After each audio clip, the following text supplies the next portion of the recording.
Hey you guys, it's Peter, and welcome to my channel, Peter Watches TV, where I watch all the TV shows, and then I come over here and I talk about them, and I react to them, and then you guys share what you feel like about the shows in the comment sections below, and I just want to say thank you so much for watching this channel. I'm having such a blast over here on this channel. I'm having so much fun.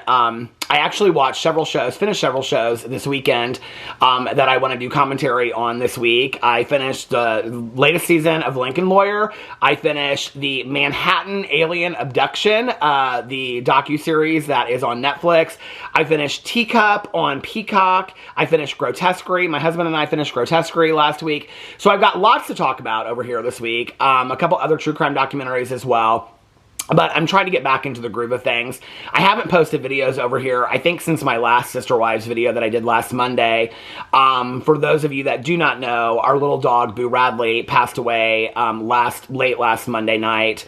So I've taken some days off to just kind of feel my feelings and deal with things, and my goal was to come back today and start filming. So I watched Sister Wives last night, and I took notes, as I always do, and this is helping me. I just filmed a video on one of my other channels, and this is kind of helping me get out of my feelings right now. So I appreciate you guys watching and being here for me, and it means a lot to me. And you know, I started this channel I think over a year ago, and I was just doing reality TV commentary, and then I've turned it, you know, into covering all kinds of shows over here. And this is just, I love this channel so much. I'm having so much fun. I love to watch TV shows. TV shows are escape for me, and in the last week, like the first couple days after little Boo Radley had passed away, I was really struggling on watching, like I couldn't even get through a show, you know? And then this weekend, it just was my way to kind of escape. And it was watching TV shows has been that for me. Watching movies, listening to music has been something that has been just a great escape for me in my life. So I'm thankful for this channel, and I'm thankful for TV shows. You know, I mean, I know that's something that sounds crazy to end up on your gratitude list, but TV shows, movies, and music have been so great. I'm so grateful for them and, you know, helping me get out of my mind and think about something else for a while. So today let's talk about Sister Wives, the latest episode, this is season 19. It was episode 8, and it was titled A Wolf in Sheep's Clothing.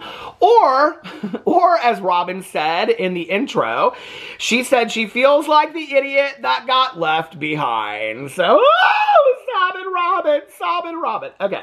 So I have so many notes on this. So let's get right into it. Now, my notes that I take, literally as stuff is happening on the show, I just like write down notes. So it's like, you know, like if you watch Sister Wives, it's funny how many people comment on my videos and they're like, I don't even watch this show, but I just love watching your commentary, which just means so much to me. I appreciate it.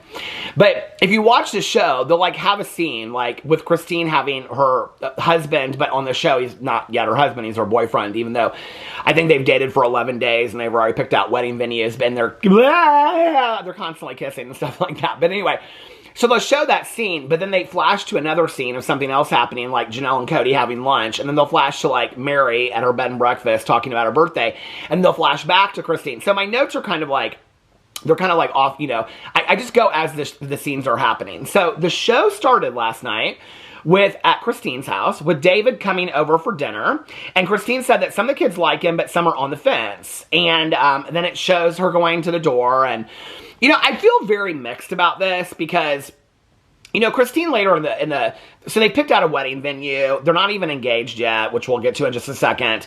And all the kids feel like she's moving way too fast in this. But then at the end, Christine, when they're picking out wedding rings, engagement rings and wedding bands for David, Christine says something like, I never got this with Kody. Like, I never got, like, the bridal shower. I never got the wedding. I didn't get any of this kind of stuff. Like, it was all for the family. Like, in a polygamous family, like, the wedding is for the family. It's like the celebration of the family. It's not for just the two of them. She's like, I got a Claudia ring. Those horrible Claudia. I mean, I like Claudia rings. They're okay, but it's so funny, like, I will never own a Claudia ring now because of the meaning that it has in the show. But anyway, you know, she's like, I got a Claudia ring, I didn't get, she's like, I want an engagement ring, I want the bridal shower. And I kind of feel for Christine in that, you know, I really do. It's like, even like watching like Mary and Janelle talk about, like, Mary's like, I'm not ready to date yet. And Janelle's like, oh, I think I just like would want a, you know, a regular like gold band and stuff like that. And so it's like, they all kind of have dreams, I think, now that they're out of it, of having their own relationships.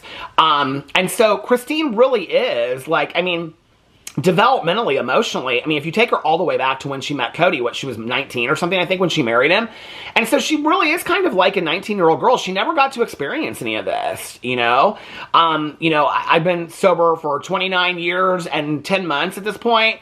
And I have friends of mine that got sober at, I got sober at 22. I have friends of mine that got sober at 18. And, we were like using it in high school and stuff like that. And so they get sober and then they start doing things. Like I have a friend of mine that she never went to like football games in high school and stuff like that. I mean, she was always like, and she got real interested in sports after she got sober. And so she bought, because we live in Indianapolis, she bought like season tickets to the Colts. And she goes to like every home and away game of the Colts, like every single one of them, like knows them, has signatures from all of them, everything like that. And that's like one of the ways that she lives out, like, the past. And so I think for Christine, like she has never experienced this anymore. Okay. But I will say I've had enough of the kissing, of the tongue kissing, of the tonguing, of the kissing, of the tonguing, of the kissing. I'm done with the talking of the kissing. I mean, it's enough already, okay? And it's almost kind of like the production team is trying to make kind of a fool of Christine. Because they show her go to the door. And it's not just like, like when somebody comes to the door and you're like, oh, hey, like give them a little kiss. I mean, it's like she sees David and they're like, ah, and I'm like, girl, enough already, okay? Like from polygamy to porn in one fell swoop, So anyway, then they go on and she talks about how somebody says David has 2 sisters that are polygamous, but they're not anymore. And I'm like, this show, I feel like for like 14 seasons or 15 seasons, really sold us on this idea. I mean, they went and spoke at colleges and all this kind of stuff, that we should really believe that polygamy is not bad. Like, remember Christine's mom came and all this kind of stuff? And like there was and then that one girl that I can't remember what her name was, but with the, she had the emo hairdo, and she was like, they were all part of that Warren Jeffs thing and all that kind of stuff. Well, I don't think she was, but some of them were.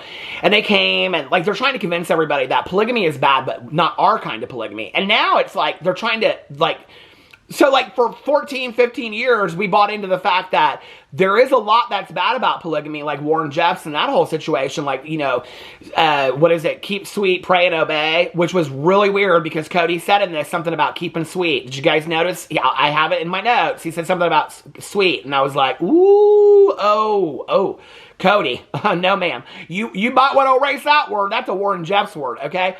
But it's like for all these years, they convinced us that polygamy is not bad. Now they all left polygamy. And then she's like, oh, and David's 2 sisters were polygamists. They're not anymore. They haven't been for like 30 years. Like there's something bad about polygamy. So for all these years, you wanted to convince us that polygamy was normal and it was fine. Now you're telling us that polygamy is bad. So I don't know. Where do y'all stand on polygamy after watching this show? Is it bad? I don't know. But his 2 sisters aren't polygamous anymore. They haven't been for like 30 years or something. So they set a date for the wedding. The date is in October, and they're having it in Moab. But we already know that because we've already seen the wedding, because the wedding was at the end of last season. Okay.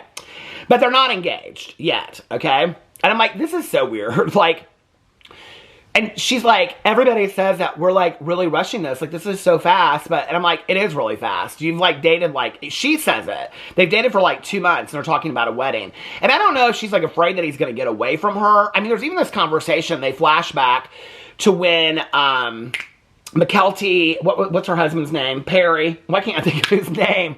Why can't I think of his name? I can see him in my head right now. Anyway, McKelty's husband, it'll come to me in just a second.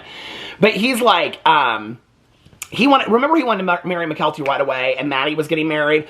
And Kody and Christine were like, no, but you have to wait. And Kody even was like, I know you just want to F my daughter, basically is what he said, but you need to wait. And so is that what it is? It's like Christine not going to sleep with David until they're married, and so she can't wait to F this man. And so, I mean, girl, you already done live with a polygamist. You might just fuck him, okay? I'm just saying. If you're waiting to get married to fuck the man, just fuck him. You don't have to marry him, okay? You said you're an independent woman. Listen, okay? Destiny's Child said it too, but listen, you can fuck who you want to fuck, girl. If you want to fuck David, okay? They're getting tattoos and all this kind of stuff. I don't know what the rush is.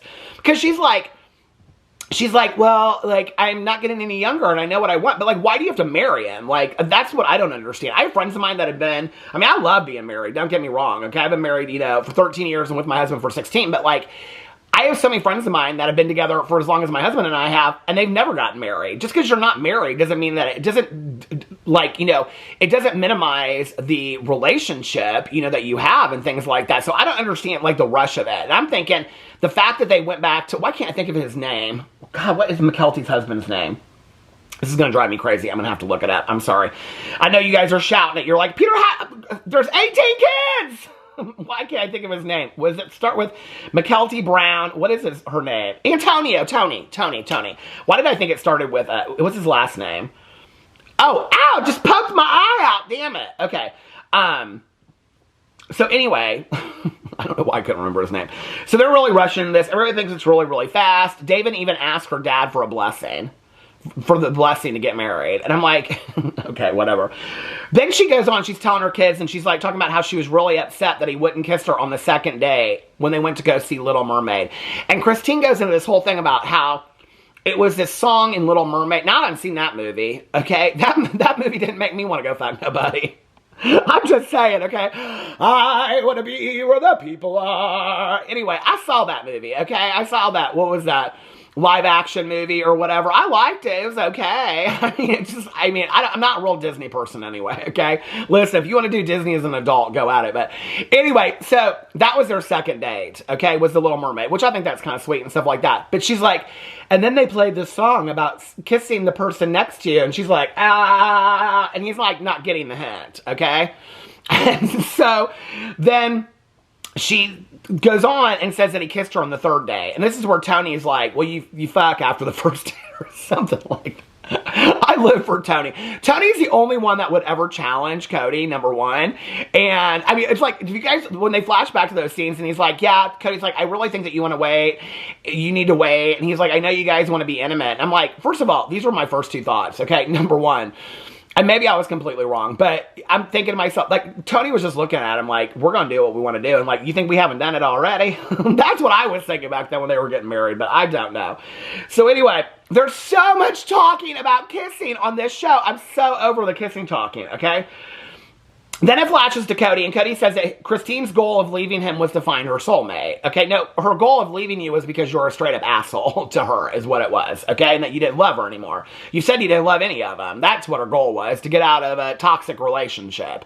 I don't think Christine's goal when she left Kody was to find her soulmate. I think her goal was to leave a toxic relationship, but I could be wrong. Anyway, he says he doesn't know if she's dating. Well, girl, did you not watch the end of the last season, Kody Brown? Because the last season she got married. So if you watched the end of the last season, you would know she's already married. Okay, because we already know that. He said he's not, I'm not interested in it. Okay, you know you are stalking her Instagram, girl. You, Kody Brown, you are stalking her Instagram. He says he wished he could have had a breakup where they remain friends like Mary, okay? Forever the doormat, Mary. But there was so much betrayal. And I'm like, is she even asking for a friendship with you? There was so much betrayal by you, Kody Brown. Remember? I think Kody forgets the scene when he talks about betrayal. Like a knife in the kidney. I loved you. Whatever he says in that horrific scene back then. Okay. Then it goes on, and then the kids are talking about her kissing David again. Because we haven't had enough of that at the 20-minute mark. And then there's so much more talking about the kissing, and all the kids say it's really, really fast. Like, all of them think it's really fast. And then it flashes to Cody's 55th birthday, and I thought Kody, I couldn't believe it. I was like, I'm 52. I thought Kody was a good 60. His hair looks 75. It looks like it needs a good rinse. Anyway, he says he's lost a sense of direction in his life. I put for his wife. Well, that too. This is where you're typing notes out while you're watching the show. For his wife, Kody Robyn. He says he is a safe, kind, and sweet, a word Kody Brown hardly ever uses, sweet place with his wife, Robyn. Okay? Then Robyn says he's been a very angry, lost, upset person for the last few years, and that he's afraid that she'll leave him too. Well, we already know that's coming. We already know that Robyn's going to end up leaving Kody. We just don't know when it's going to happen yet. He says that his focus was always on that family. My focus was always on the kids. He thought his kids, his oldest kids, and they show, like, you know, the oldest kids that are not even on the show anymore, like Maddie and Logan and stuff like that. He thought his kids would live with him across the street, and that his new goal is to be a dad. You gonna have more kids, Kody? Because those kids are done with you, okay? Because you're an asinine father to them. And then he said he's meeting with Janelle about business and property. Then it goes back, and then Robyn says he needs to remember that he is the guy that she remembers that always loved his kids. And that's who he is, Robyn says. He's the guy that always loved his kids. I'm like, well, maybe he never was, Robyn. If you go back and you watch those episodes, he was more concerned about stringing the lights up, okay, than actually spending time with his kids. He was asleep in recliners when the kids were jumping around the living rooms and the wives were cooking. He didn't really spend a lot of one-on-one time. In fact, he didn't spend any one-on-one time with any of them. They said that he did when he was younger until later when he took all the daughters on a trip to California for the weekend. Do you remember that? I did, because I just watched it not too long ago, okay? So it wasn't like he was super focused on being a dad. He was super focused on his ego trip of, look at me, I'm a great dad and husband. But now we know it was all a fraud, and you know it was all fraud, and so you're pissed that you're getting called out about it. Okay. His goal is to make his family whole again. Well... horses bolt and ships sail, okay? And that horse is bolted and that ship has sailed. So your family is not ever going to be whole again. So you better just focus on, as Janelle refers to her, the sacred cow, Robyn Sweet Brown, okay? Then it goes back, and David and Christine go ring shopping, and she talks about her ring with the clatter ring and all this kind of stuff. Mary says, and then she says she wants marquee. She's like, I don't know what's trendy, whatever, but she wants marquee. Then it flashes to Mary, and Mary goes, I don't like marquees. They are dogging every one of these wives this season. Do you guys not see it? They're trying to pull drama where there is no drama. And then Janelle's like, well, I just think that I want just a nice gold band. And I'm like, girl, you haven't even figured out. I didn't realize they hadn't figured out if they had parted ways yet or not. But this one was that. So then... that's when Christine says that after polygamy, all she wanted was a bridal shower, the ring, the wedding, pick out the ring. And I think that's nice for her. I like David for her, okay? It's too much of the tongue kissing, okay? I don't need to see that much tongue kissing. Euphoria don't even have that much tongue kissing on it. You're talking about, listen, okay? Listen. You need it. The tongue kissing is, Then Jody, Janelle and Kody, Jody. Janelle and Kody have lunch to discuss stuff. I have long notes on this. She don't trust him, so she hopes that he has a concrete plan. Okay, so what it is that they owe all this money on Coyote Pass. I'm so fucking tired of Coyote Pass, okay? That place could burn and I could care less. I'm so tired of hearing about Coyote Pass. And anytime that Robyn and Kody have like a serious conversation, oh my God, if Janelle and Kody is Jody, Robyn and Kody is Rhodey. Rhodey. Oh my God. Okay. But anyway, every time Robyn and Kody have a serious conversation, they're always out on Coyote Pass. So the deal is, they go into this conversation because they owe all this money. And if they don't pay the money by like the next 3 months, then the state or whoever, I don't know, the bank or whatever, can take Coyote Pass back. Okay? And then all the money they've invested, they've lost in Coyote Pass. But Kody don't seem to really care about it. So Janelle doesn't want to lose her money because she wants to build with Maddie. But this conversation was so weird to me. I felt like they were trying to both manipulate the other person because they knew that the other person was trying to screw them. It really shows, going back, like how insincere. Like, I don't think I've ever, in 18 seasons, 19 seasons now, ever seen Janelle and Kody ever hold hands or be romantical towards each other or anything. And I don't blame her. Although, Kody always says that the reason that Janelle stayed with him was for his rock-hard abs and his buns of steel. So I don't know. She must be into the anal or something. Girl, I don't know. Was she pegging the man? I don't know. What was it about his buns that she just grabbed him while she, Kody Brown, get me. I don't get it, okay? I don't understand. But anyway, so she goes in this and she's like, I hope that Kody has a concrete plan about the property. Well, he's not there about the property, okay? Cody's there about, can we reconcile our relationship even though I don't love you and I never did and I should never have married you, but can we reconcile our relationship, Janelle, so that the kids will like me again? That's what Cody's purpose is about it. But she's just trying to figure out the property situation. So then it goes in, and he says he doesn't feel like he's not going to do her any favors. She hasn't done him any favors. And she asks him if he wants to buy her out.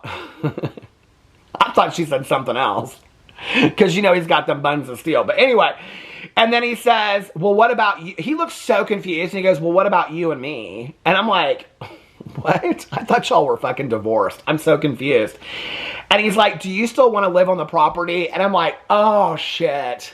You and Robyn live in Delusion City, okay? Which is literally, it is one exit right off of Las Vegas. You and Robyn, Robyn is still talking about, well, we can all build houses out on Coyote Pass and have Thanksgiving. Girl, no. Everybody's getting married to other people, living in other states. Girl, the show is over. I don't even know why I'm watching it anymore sometimes. The show is over. And Cody's like, do you still want to live on the property? And then she says, I don't even feel like we live in the same universe anymore. And he just looks confused. But she's kind of like talks about it, right? And then she goes in and she says, I don't even know who he is anymore. And she says, we haven't really even talked about their relation. He says, we haven't really even talked about a relationship. And she goes, we've talked about it so many times. Like, what are you talking about? And he says, he says, talking about reconciliation is bullshit. He says that even though he's the one that brings it up. I mean, this is the gaslighting of Kody Brown that's been going on for 19 seasons, and we are just starting to see, in the reality of it, because production is no longer hiding the lies of Kody Brown. And he says talking about reconciliation is bullshit, but he's doing it to have a relationship with his kid. So you're, again, emotionally punishing Janelle just so you can have a relationship with your kids, because they don't want any relationship with you over how you treated Janelle before. And you think this is going to work for you and how you've treated them as their kids? So you're going to manipulate the whole situation again. You think that's going to work for you, right? And then he goes, neither one of us wants to break up. At some point, and they're talking about, like, how, did I write my notes about this?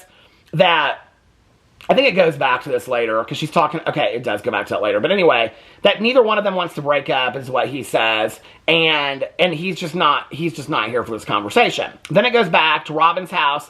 And he says Robyn's house was a place that was safe. And Robyn says anytime Kody makes a choice, Robyn gets blamed for it. Okay. And I don't understand. Sometimes in my notes, I don't know if I'm talking to me or if I'm talking about a quote they put. But I put, no, Janelle says she finds she doesn't have much in common with Robyn. I don't know why that part cracked me up so much. Probably because I can't read my damn notes. And the part said, okay, then it goes in this convo that Janelle had with, it goes in this whole conversation about this conversation that Janelle had with Robyn about, I don't even know what it was. And then he's like, let's not go down this road. And it was, why can't I remember what the conversation was about? Because Robyn says, I didn't tattle on Janelle. Girl, what are we, 3rd grade? You didn't tattle on somebody? I can't remember what the conversation was.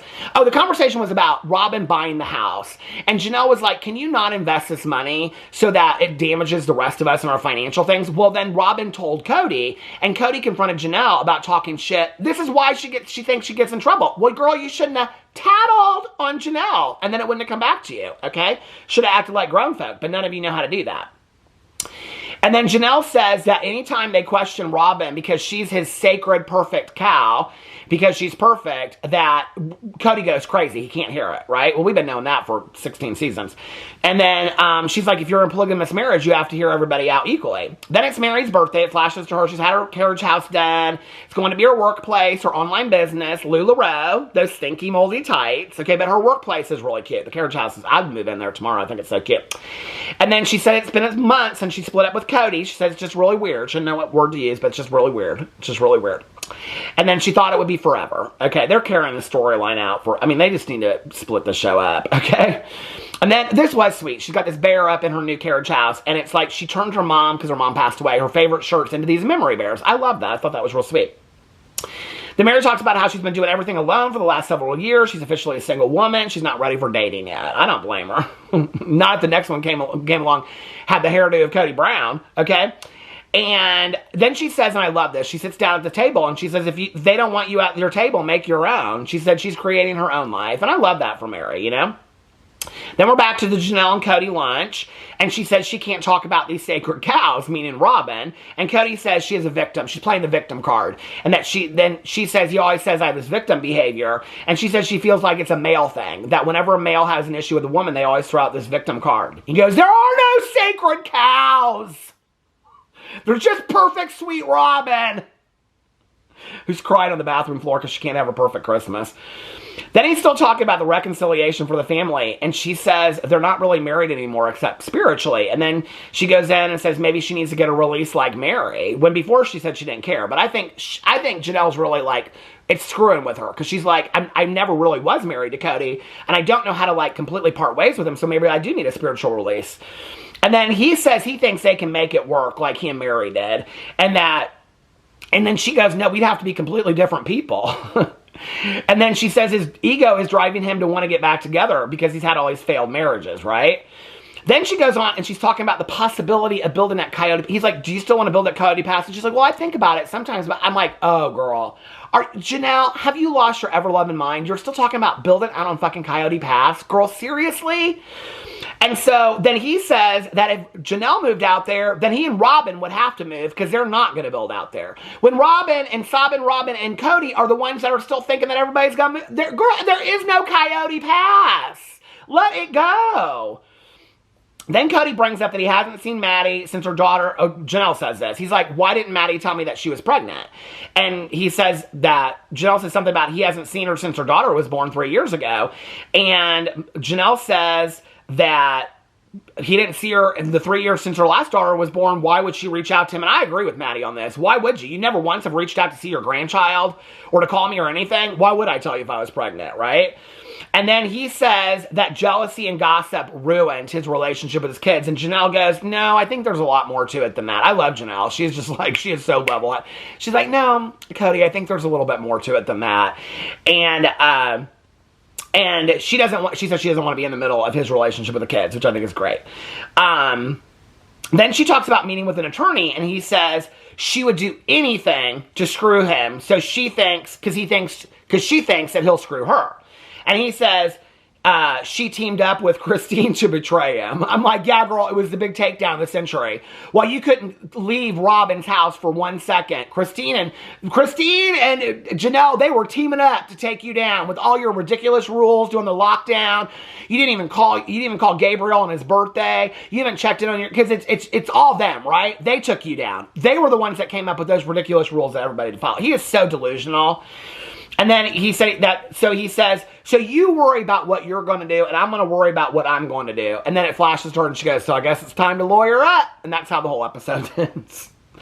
Janelle's got to lawyer up, girl. She's going to lawyer up. Did they sell it? I think he bought her out or something happened. Anyway, I don't read that deep into it. Let me know in the comment section below. But, whoo!